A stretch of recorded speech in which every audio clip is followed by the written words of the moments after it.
Hi, എല്ലാവർക്കും Meenu Mohan PSC ടിപ്സിലേക്ക് സ്വാഗതം.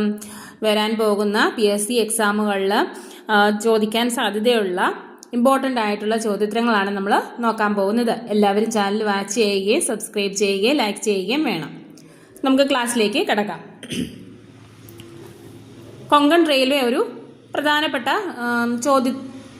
ഒരു ഭാഗമാണ് PSC എക്സാമിൽ. അപ്പോൾ കൊങ്കൺ റെയിൽവേയുമായി ബന്ധപ്പെട്ട ചോദ്യോത്തരമാണ് നമ്മൾ നോക്കാൻ പോകുന്നത്. കൊങ്കൺ റെയിൽവേ കടന്നു പോകുന്നത് ഏതൊക്കെ സംസ്ഥാനങ്ങളിൽ കൂടിയാണ്? മഹാരാഷ്ട്ര, കർണാടക, ഗോവ. മഹാരാഷ്ട്ര, കർണാടക, ഗോവ എന്നീ സംസ്ഥാനങ്ങളിൽ കൂടി കൊങ്കൺ റെയിൽവേ കടന്നു പോകുന്നു. മഹാരാഷ്ട്രയിലെ റോഹാം മുതൽ കർണാടകയിലെ മാംഗ്ലൂർ വരെയാണ് കൊങ്കൺ റെയിൽവേ ബന്ധിപ്പിച്ചിരിക്കുന്നത്. കൊങ്കൺ റെയിൽവേ എവിടെ മുതൽ എവിടം വരെയാണ് ബന്ധിപ്പിച്ചിരിക്കുന്നത്? മഹാരാഷ്ട്രയിലെ റോഹാം മുതൽ കർണാടകയിലെ മാംഗ്ലൂർ വരെയാണ്. 1998 ജനുവരി 26 കൊങ്കൺ റെയിൽവേ ഉദ്ഘാടനം ചെയ്തു. കൊങ്കൺ റെയിൽവേ ഉദ്ഘാടനം ചെയ്തെന്നാണ് 1998 ജനുവരി 26. കൊങ്കൺ റെയിൽവേ ഉദ്ഘാടനം ചെയ്തത് പ്രധാനമന്ത്രിയായിരുന്ന AB വാജ്പേയി ആണ് ഉദ്ഘാടനം ചെയ്തത്. കൊങ്കൺ റെയിൽവേ ഉദ്ഘാടനം ചെയ്തത് AB വാജ്പേയി ആണ്. കൊങ്കൺ റെയിൽവേ പാതയിൽ കൂടി 2000 പാലങ്ങളും 91 തുരങ്കങ്ങളും ഉൾപ്പെടുന്നുണ്ട്. കൊങ്കൺ റെയിൽവേയുടെ ആ ഒരു പാതയിൽ 2000 പാലങ്ങളും 91 തുരങ്കങ്ങളും ഉൾക്കൊള്ളുന്നു. കൊങ്കൺ റെയിൽവേയുടെ ശില്പി മലയാളിയായുള്ള E ശ്രീധരൻ ആണ്. കൊങ്കൺ റെയിൽപാതയുടെ ശില്പി ആരാണ്? മലയാളിയായിട്ടുള്ള E ശ്രീധരൻ. അടുത്തത് സുവർണ ചതുഷ്കോണം എന്താണ്? ഇന്ത്യയിലെ ഏറ്റവും വലിയ ഹൈവേ പ്രോജക്റ്റ് ആണ് സുവർണ ചതുഷ്കോണം. ഇന്ത്യയിലെ ഏറ്റവും വലിയ ഹൈവേ പ്രോജക്റ്റ് ഏതാണ്? സുവർണ ചതുഷ്കോണം. സുവർണ ചതുഷ്കോണം ബന്ധിപ്പിക്കുന്ന പ്രധാനപ്പെട്ട നഗരങ്ങൾ ഏതെല്ലാമാണ്? ഡൽഹി, മുംബൈ, കൊൽക്കത്ത, ചെന്നൈ.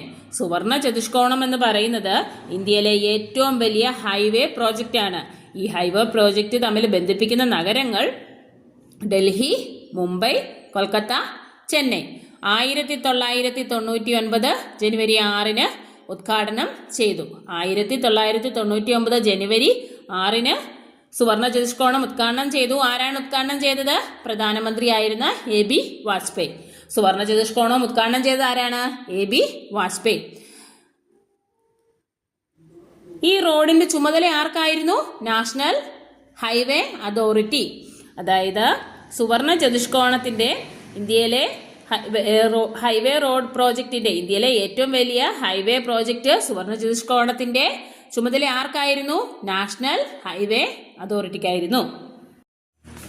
PSC എക്സാമുകളിൽ സ്ഥിരമായിട്ട് ചോദിച്ചു വരുന്ന വളരെ പ്രധാനപ്പെട്ട ഒരു ഭക്ഷ്യവിളയാണ് ഗോതമ്പ്. ഗോതമ്പുമായിട്ട് ബന്ധപ്പെട്ട് റിപ്പീറ്റായി ചോദിച്ചുകൊണ്ടിരിക്കുന്ന ചോദ്യോത്തരങ്ങൾ നമുക്ക് നോക്കാം. ഗോതമ്പ് കൃഷിക്ക് അനുയോജ്യമായ മണ്ണ് ഏതാണ്? നീർവാർച്ചയുള്ള എക്കൽ മണ്ണ്. ഗോതമ്പ് കൃഷിക്ക് അനുയോജ്യമായ മണ്ണ് ഏതാണ്? നീർവാർച്ചയുള്ള എക്കൽ മണ്ണാണ് ഗോതമ്പ് കൃഷിക്ക് അനുയോജ്യം.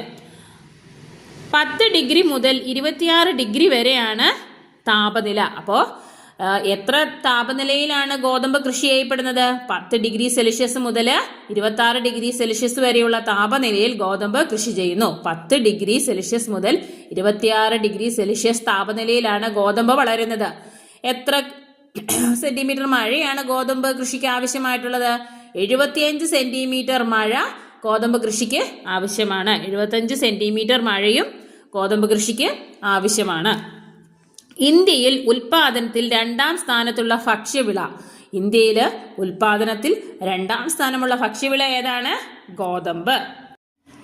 ഇന്ത്യയിൽ ഏറ്റവും കൂടുതൽ ഗോതമ്പ് ഉൽപ്പാദിപ്പിക്കുന്ന സംസ്ഥാനം ഏതാണ്? ഉത്തർപ്രദേശ്. ഉത്തർപ്രദേശിലാണ് ഏറ്റവും കൂടുതൽ ഗോതമ്പ് ഉൽപ്പാദിപ്പിക്കുന്നത്. ലോക രാജ്യങ്ങൾക്കിടയിൽ ഏറ്റവും കൂടുതൽ ഗോതമ്പ് ഉൽപ്പാദിപ്പിക്കുന്ന രാജ്യം ഏതാണ്? ചൈന. അപ്പൊ ലോക രാജ്യങ്ങൾക്കിടയിൽ ഗോതമ്പ് ഉൽപ്പാദിപ്പിക്കുന്ന രാജ്യമാണ്, ഏറ്റവും കൂടുതൽ ഗോതമ്പ് ഉൽപ്പാദിപ്പിക്കുന്ന രാജ്യം ഏതാണ്? ചൈന. ഗോതമ്പിന്റെ ശാസ്ത്രീയ നാമം ഏതാണ്? ട്രിറ്റിക്കം എസ്റ്റീവം. ട്രിറ്റിക്കം എസ്റ്റീവം എന്നാണ് ഗോതമ്പിന്റെ ശാസ്ത്രീയ നാമം. ഇന്ത്യയിൽ ഹരിത വിപ്ലവത്തിലൂടെ ഏറ്റവും അധികം മെച്ചമുണ്ടാക്കിയ കാർഷിക വിള ഏതാണ്? അതായത് ഇന്ത്യയിൽ ഹരിത വിപ്ലവത്തിലൂടെ ഏറ്റവും അധികം മെച്ചമുണ്ടാക്കിയ കാർഷിക വിള ഗോതമ്പ്. ഹരിത വിപ്ലവത്തിൽ ആദ്യം പ്രാധാന്യം നൽകിയത് ഏത് വിളയ്ക്കാണ്? ഗോതമ്പ്. രണ്ടാമതാണ് നെല്ലിന് പ്രാധാന്യം നൽകിയത്. ഹരിത വിപ്ലവത്തിൽ ആദ്യം പ്രാധാന്യം നൽകിയ ഭക്ഷ്യവിള ഏതാന്ന് ചോദിച്ചാൽ നമ്മൾ ഏത് എഴുതണം? ഗോതമ്പ്. രണ്ടാമതാണ് നെല്ലിന് പ്രാധാന്യം ഉണ്ടായിരുന്നത്. ഇന്ത്യയിൽ ഏറ്റവും പ്രധാനപ്പെട്ട റാബി വിള ഗോതമ്പ്. അപ്പം ഗോതമ്പ് ഏതുതരം വിളയാണ്? റാബി വിളയാണ്. ഗോതമ്പ് ഒരു റാബി വിളയാണ്. അത്യുൽപാദന ശേഷിയുള്ള ഗോതമ്പ് വിത്തുകൾ ഏതെല്ലാമാണെന്നാണ് ഇനി നോക്കുന്നത്. അത്യുൽപാദന ശേഷിയുള്ള ഗോതമ്പ് വിത്തിനങ്ങൾ. അത്യുൽപാദന ശേഷിയുള്ള ഗോതമ്പ് വിത്തിനങ്ങൾ ഏതെല്ലാമാണ്? സൊണാലി, കല്യാൺ